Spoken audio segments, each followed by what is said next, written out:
It's cool standing. That's it? You can sit. I'm fine. Okay. Um, so first of all, congratulations on the film. Thank you. Thank you Um, for having me. that's fine. And you said just before we started about the duration of it Yeah. and it being a long film, which it is. But Yeah.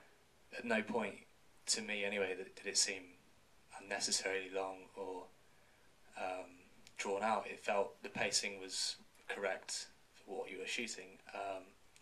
Did you intend that to be the way right from the beginning, to make it this long, or was it going to be initially a short film? Well, I didn't intend it for it to be 2 hours and 15 minutes long, but I also didn't have a time or a running time in mind. I knew that just the way that I was making the film, that it was going to be long, and I in my head I'm thinking like it's got to be 90 minutes. It's got to be 90 minutes. That's just the norm. You have to make it 90 minutes.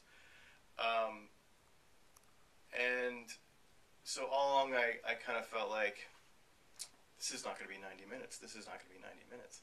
And I just let it go. I didn't care about it. And through the editing process, I could see it. I could see it in the horizon that it was going to be longer than obviously 90 minutes. But I also, I kind of believe that films kind of make themselves. And I feel like while I had a very specific language and idea of how I was going to make this film, I also didn't enforce that upon something that might not necessarily dictate that. But I feel like in this case, that Walter and his story did feel like it needed to be told in this way. And it's a collection of scenes. It's a collection of moods and tones that accumulate to something, and it may take a while to get there, but I think that kind of filmmaking to me seems to resonate more. It's more of an experiential immersion into a subject as opposed to me sort of battering you over the head with like what I think it should be and how it should be told and what should be said and so on and so on. So yeah. Yes, I mean the title is obviously very intriguing, and from the title alone, you kind of expect it to be solely about a guy that plays a rubber band and basks, and that's all you're going to get. But it obviously become a much greater thing than that. Is that how you found Walter through this talent? Kinda, yeah. I mean, one clarification: he doesn't actually busk, which is I at one point decided or I thought that was important. I mean, it is important, but I felt like there's a lot of things that are important and a lot of things that get cut on or left on the cutting room floor, and that happened to be one of them. But he was friends with a neighbor of mine, and we were just hanging out on the stoop one day, and he came by, and I was just introduced to him very randomly, and he said that he was going to the subway to play, and New York, it's very common for people to play in the subway, and yet he was just as I am. He had nothing on him. And so we were just kind of thrown and like, what are you playing? And he's like, oh, I play this rubber band. And I was kind of like, what? And he's like, yeah, it's this piece of rubber. And I was like, well, do you have it? Can we see it? So he pulls it out and I'm like, can you play it? And immediately I was like, that's really amazing. I was drawn to it. But then it took another year before I actually decided to make the film, or like 6 months. Went through this process of we were going to collaborate on something, and it ended up being a music video. And I was really I'd done a couple, and I really sort of hated doing music videos, and I was really ready to make a movie. And at that point, I still didn't think it was on him. But he sort of coerced me into making a music video for him. He had just made a song, and he really wanted to do it. And so, long story short, we had this phone conversation. We were about to do it, and we got in this debate about him wearing red sunglasses in this music video. And I just kind of was like, you know what? I'm just not interested in this. I don't want to do this. And we get in this really weird philosophical debate about red sunglasses and whether they're needed in a music video or not. And like a bell went off in my head. I was like, I'm arguing about red sunglasses in a music video. There's something here that I'm missing. And so a couple days later, I was like, what about making a movie on you?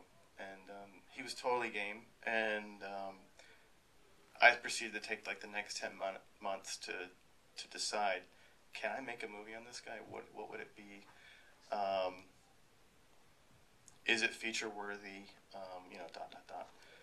So it took me a year to kind of decide, to kind of get to know him better and decide whether or not I would actually make a movie on him. He's got something like most artists have, which is a kind of tendency to ignore real things, issues, money, what your wife wants, these things that as myself I do as well. I just want to get lost in my own world. And that scene where he's on the bed of she's mentioning something quite serious about the future. Yeah. He just wants to pluck away on his guitar and say his bit, and then he's off. Yeah. Do you think there can be a balance between this, and you can be both artistic, spiritual kind of guy and a businessman? Well, I think there has to be if you want to actually get anything done. No, that's not to say that it's... I don't know how possible it is. I mean, I'm a director for hire, and I work in production, and I have 2 kids and a wife, and it's incredibly difficult to juggle all that. And I also think, which I think is important about this film, I mean, I think that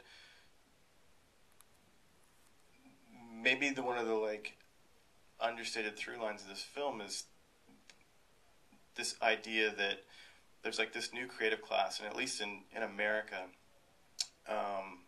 it used to be that you could live on the cheap, even in places like New York or, bigger cities, and you could get by, and that's not the case anymore. And so I think this is sort of a really important story in that sense. And I think, to your question, any creative endeavor sort of requires a fair amount of narcissism. I don't know that you can not get through, and I think that that's what you're talking about in an indirect way. And, we're all victim of it. I'm victim of it, and I think that you've got to figure out how to, like, find those checks and balances and figure out when to stop, when to start, when to dial in, when to check out, in order to get these things done. I don't know what the answer is. I don't know that he's got the answer. There's certainly a lot of difficulties in their life, and I think that a lot of people, again, especially in the States, they, these creative types, it's not like it used to be, and it's a real struggle to make stuff that's, that's not commercial or that's not in the mainstream, and still make a living and juggle all those things, especially if you have a family. Yeah, sure. Do you think he's anyway a selfish person, or is Andrea just, when she loses she reaches a bit of a boiling point in the end there, and you don't really see her get angry, but that's as angry as she's gonna get, and storms off there. Is he just oblivious of other people's needs, or is he? What do you think? I guess that's the great thing about the movie. And on that note, I think we'll open it up to audience questions. Don't be shy. Any questions at all? Was it screened in the US at all?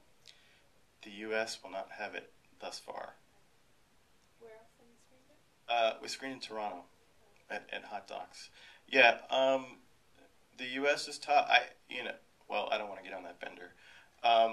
It's a challenging film, and I knew that when I was making it.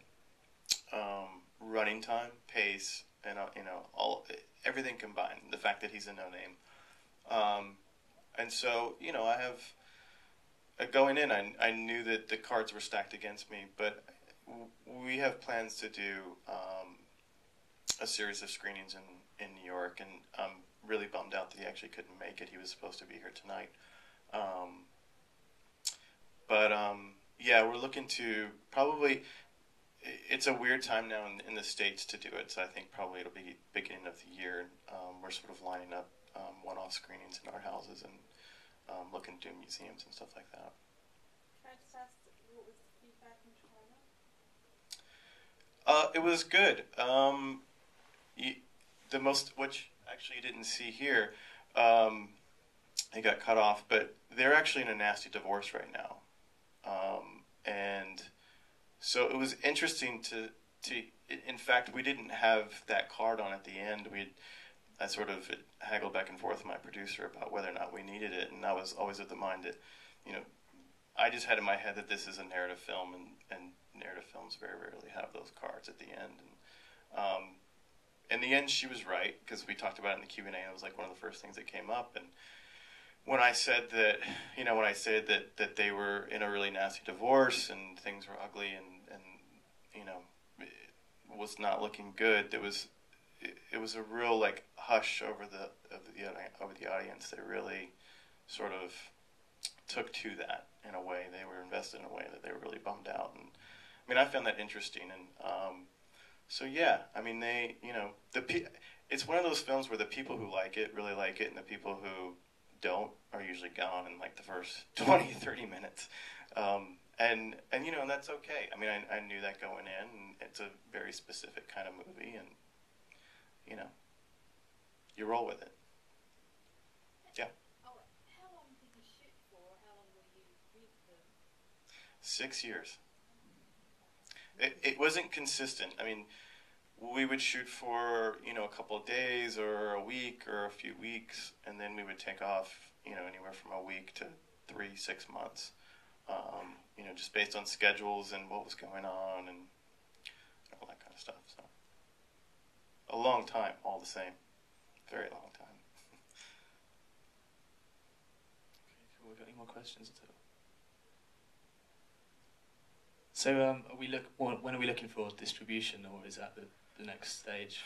Well, yeah, that would be awesome. I'm looking to do more festivals, at least in Europe, and distribution would be great. But I'm also not. I mean, distribution's a weird thing right now. It's just because you get distribution doesn't mean it's always a great thing. I mean, you can end up losing more money than you have in the movie through that. So I think the goal right now is to make it more of an event, at least in the States, and try to get one-off screenings and bring Walter into the fold and in sort of a performative aspect. And I mean, there's a ton of footage on the cutting room floor that we've considered doing sort of art installation, video installation work with, and stuff where that's either like composed before the fact or stuff that's improvised in a performance space. So we have a lot of ideas about what to do. We just haven't quite figured out exactly how we're going to take care of it yet. This music's really beautiful. It's some really amazing guitar playing. I think. Is there much chance of him doing a live approach to this, or? Yeah. I mean, like I said, he was supposed to be here, and he had passport issues, and he was going to be here for the Q&A, and he was going to be playing it around town, like flash up Rubberband things, and I mean, the thing that I find interesting about his music is it really runs the gamut of, there's that sort of atonal Rubberband thing that's really harsh to some ears. I mean, I find it beautiful, but it's, much more sort of avant-garde music, and some of the guitar stuff is too, but he does have a really beautiful voice, and he's got a handful of songs that you get little tastes of it, and that was sort of the point. I mean, when I was never set out to make a music documentary, so to me, and I think to him, the way that he makes music is just like as if he were a woodworker. There's no like real like pop mainstream ambition to be famous in any sense. I mean, I think he would take it, but at the same time, he's not sort of built that way. He doesn't look at it that way. And but I think if he can get it together, you'll be hearing some stuff. We have more stuff with him and his mom too, and we'll probably put out a soundtrack of some sort. So. Yeah, great. Okay, so if there's no more questions, I think we'll give Matt Boyd a round of applause. Thank you. Thank you for coming out. Thank you for sticking with it.